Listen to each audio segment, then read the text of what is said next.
Tommy Cowett here on the lawn with you. It's a beautiful Saturday morning in late September. I'm here at a home recently purchased by a friend of mine. I've done a lot of work for him and his family over the years. He just got a steal on this place. It's a mansion, a medieval type mansion. There were some structural issues here with the house. As you can see, that cracking from shrink swell in the foundation. Now, we originally saw a report. They suspected that this downspout was connected to the foundation drains, but that didn't turn out that case. I just excavated that. And as you can see, I think over time, there's some more of this settling crackage. So the house was reduced in price, but this is a beautiful mansion-esque home. And as you can see, these vents for the foundation, there's a crawl space below. And you know, we've got this settling, so this has been an issue. So what I'm doing, I'm going to clean these vents out really good down here. And we could see where the water was going toward the home. So I'm pulling up these brick here. And look at how they cut these brick to fit all these vents here. I'm putting them right back the way they are, but I'm just going to raise this up about 2 to 3 inches, reset the vent shields, and put everything back. Now there's already a drain over here that catches a lot of water, but the idea here is to come in, easy job. I thought I was going to have to trench out underneath this walkway here and put that drain tile, run it on down, but that's already been done. So what we see here, the problem, if you could see that slight, it slopes right down into that vent. So we need to raise everything up here and get it shored up and get it working again and get all the water to go into that vent down there. Alright folks, be back in a minute. We'll show you what we're doing. Here back, and just want to show you where we are now. I'm putting the brick back, and we filled in with some paver base. You've seen me use the paver base before. This is the type of paver base that actually contains the little gravel. It makes it really sturdy. But what we've done is just raise that up. We actually laid some caulking on the seams here for these vent walls, and as you can see, just using this roofing material here. It's DAP for roofs and, you know, flashing and things like that, but we'll add a little bit of nice gravel, that Vigoro pond pebble in, and boy, they did a lot of crazy cuts here to get that around these vents. But if you could see what was going on here, some of these brick were actually rotted, just deteriorated from being wet. And those were the bricks that were right here on that particular vent. It was going down about 2 inches toward the house, sloped down toward the house, and as a result, a real nasty. You see this crack as we go up the wall. I don't know if you could see that. It's where the shrink swell in these clay soils we have here. You know, we've got this Montmorillonite clay, and when it gets wet, it swells up. When it dries out, it shrinks well, and that's what causes a lot of foundation movement and cracking. As you can see right here, I don't know if you can see that, up to this side. Water should have never been getting near this foundation. And this is a block home that painted, textured. But that's where we are with this project so far. It's just a matter of tamping that down real good, paver base, adding it in, and putting the brick right back like it was. And I'm having to replace some of these bricks because some of them were just completely rotted away from that. All right, Tommy Cowett here signing out for now. Hope y'all having a great one. Well, Tommy here back with you. It's the end of the day and we finished our patio repair. Getting that grade up. I've got a little paver base still on there, and we'll just leave it, let it dry out a little bit, and sweep it into the cracks so that those brick will harden up really good. Went back and filled our little vent walls with some stone, and now this will drain off correctly down to where it's supposed to go, right into that drain, and hopefully correct this and hope this will not continue to crack. But anyway, here on a beautiful property, I think I'm going to do a little bit of pruning tonight here. And Tommy Cowett signing out with you. This is a beautiful place here, Brent bought. Folks, Tommy Cowett here back. End of another busy day. I want to show you what we're doing over here. And this is my friend's Brent's home that he just bought. And I want to show you what this place looked like. We had 2 gigantic horn beams. One was planted about right here.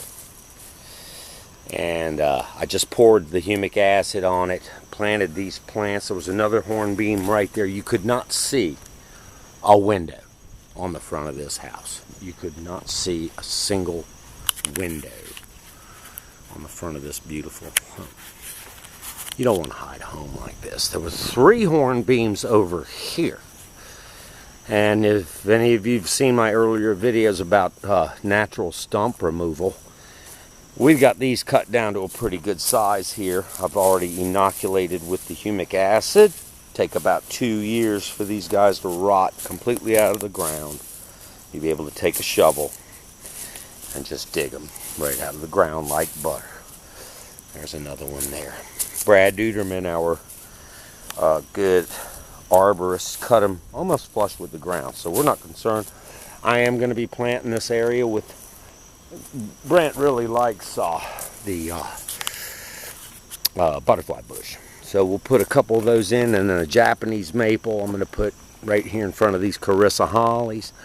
And those Carissas, they need to be ferted. The boxwoods are all ate up with leaf miners and mites, so we'll have Growing Green come in and do a treatment. I just had 2 giant arborvitaes like those. As you can see, those arborvitae, they were getting shaded on one side by the horn beams. They'll flush back out. We'll give them a little bit of fert. There was 2. We're going to leave those away because those arborvitae were hiding those beautiful light fixtures. I did put in the sky pencils and the Cleyera japonicas in front of the Tommy Cowett here on the lawn, end of another busy day, and another part of this same episode over here at Brent's mansion. We just did some mulching today with the large nugget type of pine bark. There's the home. And he's got some neighbors with some big old German shepherds. I still got some mulching to do. We planted these liripe and pansies today. It's fall.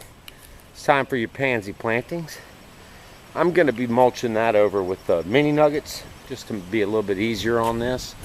So you see the plants we put in before. And this mulch really stays put well. Planted some urns with the with the pansies. Beautiful, beautiful home. And it turned out the drainage really is working well in the back. The water's falling off. Also put in one of Brent's favorite plants. That's the butterfly bush, buddleia. Put a couple of those in. And Brent brought a grapevine from home, and the next step is to put in some fence along this wall. As you can see, there's quite a drop off here. Woo! GoPro! And we're going to be bringing some rock over from Brent's to repair this area here. Some of that flagging he's got. I'll show you this. All right, Tommy Cowett here on the lawn with you, sharing it. You know, hope you guys are having a great one. Signing out. All right, folks, here we are back at Brent's house. It's a Sunday morning. Didn't get a chance to film yesterday, but just want to show you up here on the house. I redid this planter. You can see this. Try to focus in on it a little bit. It's coconut core. Was all wore out. Didn't get a chance to show you folks this wrought iron. I do want to show it to you. This is, Brent's a collector, and he sells a lot of collectible items. This is some wrought iron gates he came across. So we put them up on this wall in front of the butterfly bush. I don't know if I showed you that before, but we've got those rebarred up. And now I want to show you one project. We're continuing, we mulched the back, but as you saw from earlier videos, the settling. He's got puddles collecting out here in these dips in the driveway. That's what we're doing this morning, is taking out some brick. We'll be replenishing the paver base where it's settled out. So that's something we'll be doing today. And I got a few spots from about there. There's water collecting. Anyway, Tommy Cowett back at Brent's place on the lawn with you. Have a good one. We'll see you in a bit. Alright folks, you can see we're working on the driveway now. Two major dips and then this crack down the middle. If you could see that. See how it bows up. And it's really big gaps in some parts of it. So what we're doing is we're going to go ahead and see how that falls off, and you got that issue. So we're removing these and we're going to fill with paper base. It's not rocket science, but we're trying. Alright folks. Alright folks, here we are doing a little bit more excavating out of this block, this bell guard block. As you can see, I've excavated out quite a bit. This was a serious dip here, about 3 inches, and I don't think they intended it to be that severe. There is a drain on that side, but we're not getting a lot of water from up here. That's a little overkill, and it just didn't look right. Now the movers also cracked this one particular stone here when they were moving, so we're gonna paste this guy back down, fill in around these cracks, and redo that guy.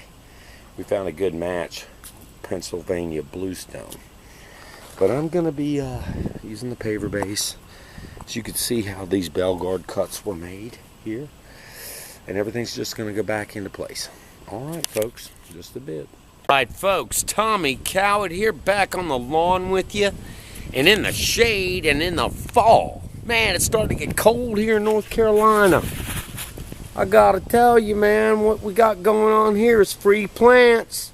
Free plants, baby, free plants. If you can remember an earlier episode of Free Plants, this is what I'm talking about right here, free plants. Liripe is so easy. Now, what we got here is a serious drainage issue. And I am digging post hole digger. Where's my post hole digger? Right there. I'll show you what we got going on here.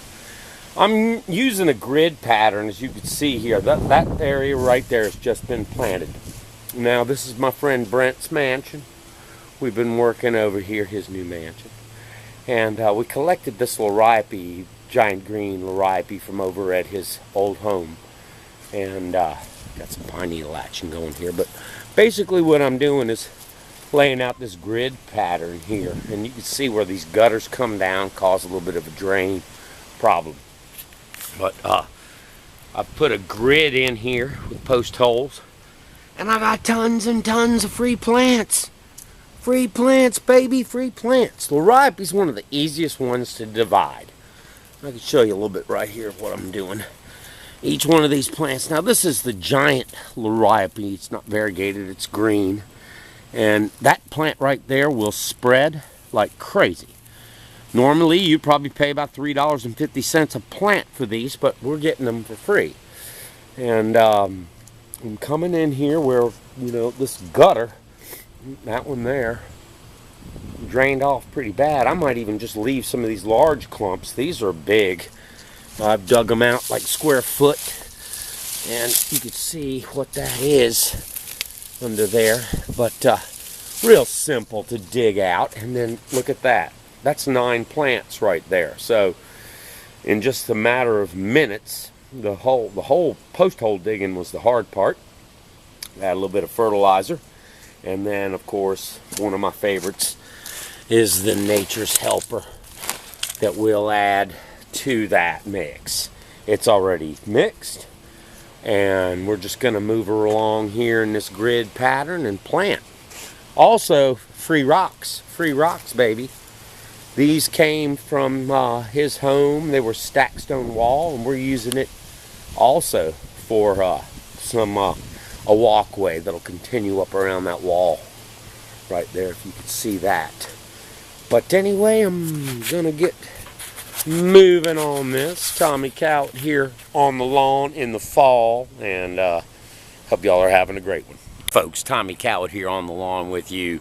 Today we're makeshift making a walkway on a very steep embankment, a slope here at Brant's house, and we've got this beautiful, what is crab orchard fieldstone. This is the premium, this is the thick stuff, and you'll see why we need this. I'm gonna grab a hold of this sucker right here.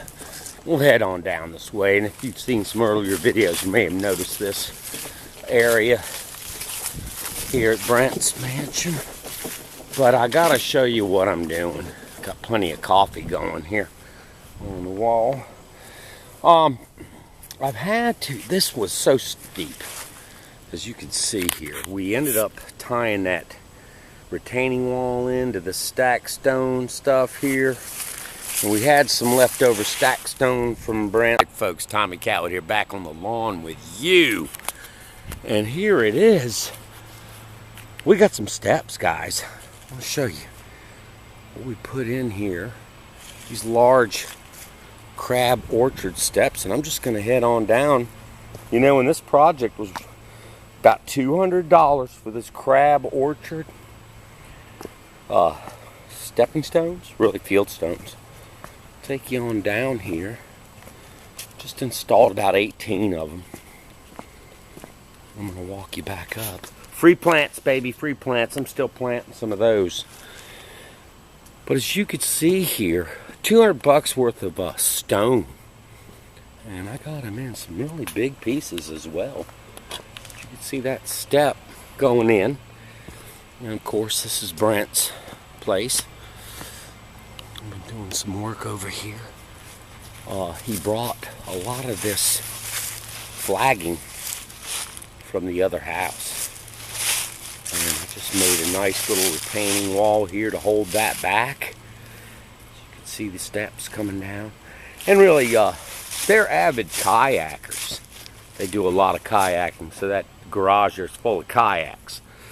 And before, you can imagine trying to come down this slope here, and it was just pulling you down. You had to put your brakes on. So we ended up doing the stepping stone steps on the cheap. No, I'm not cheap, but the materials came in pretty inexpensive. And I just wanted to show you how that worked out. Alright folks, how to build a stepping stone walkway. Tommy Cowett here on the lawn with you again, a continuation of the free plants episode. And I'm here at Brant's mother's house in Greensboro. And we're going to be moving some large Japanese maples. One's going to Brant's, one's going to his brother's. But we've got one here, they're both volunteers. Try to show you how big these guys are in girth. And here's another peculiar problem with moving large plant material. We've got this giant Pieris japonica that's in the way a little bit. So my intention is to get in here and clean up a little bit of this, so you know that I can get to these guys a little bit better. And as you see here, my biggest problem I'm gonna have is this sidewalk here, where this big beautiful Jap maple had come up, and that other green one there. So what's happening here is these roots are really intertwined. Some of them more than likely growing underneath the sidewalk here. Some of them are also intertwined with each other. I've got to cut those away. What I like to use is this reciprocating saw. I'll go around, make sure I've got all the roots that might be along this sidewalk here edge cut all the way around. Then I've put an extremely sharp blade on this tree spade, and we'll be using it to extract. So, Tommy Cowett here on the lawn with you, and we'll be back with you in a minute when we get this cut out. Extraction complete. Show you this tree. That's a specimen. It sure looks like it could be a redbud or one of its progeny. Got a little mess here. Ended up really having to work to dig that out, but I left the other one. We'll come back for it later at another time. I just want to get this guy over to Brent's and get him in the ground. All right, folks, so we're back, and the Jap maple has its new home here. See if you can see this, nestled between, just in that bed right there. If you can see that. Tried to straighten it up there, center it up, get some boxwood, 3 boxwoods.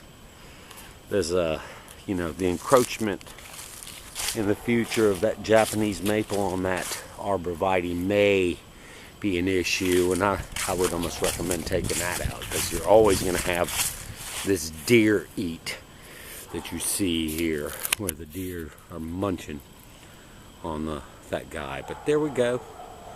Just scan around. We got some irrigation issues over here we're taking care of, but Tommy Cowett on the lawn with you back here, and just free plants, baby, free plants. Back on the lawn. Hey, a couple of things going on here. Got a irrigation leak we're working on, but this is continuing, and this might be the last episode on free plants. Free plants. Just want to get you back in here, show you this Japanese maple. It's been staked with some rebar. As you can see right here, we transferred this and put a couple of lines of rebar in. What you don't want to happen with this, it's got a root ball under there, that it get covered with ice, top heavy or a heavy wind, and it starts to root, and then all of a sudden it gets yanked out of the ground. That would not be good. But we collected these Mondo grass plants. This is pretty much the kind of finished look here on the retaining wall. So you can see that. I'm going to walk on down the steps. Mondo will just fill in here. I watered it in pretty good, as you could see, but that's all free. Mondo grass, you know, you're going all the way down to here. With Mondo, it's not like the free plants here that we've got outlining the entire walk. There, that's large liriope. But this is what we're looking at here. And you know, you're looking at several $100s worth of plant material here in the Mondo grass. And that was all dug. See, it's not going to get much taller. This is the dwarf Mondo, and finished look. So hope everybody enjoyed that. I don't know.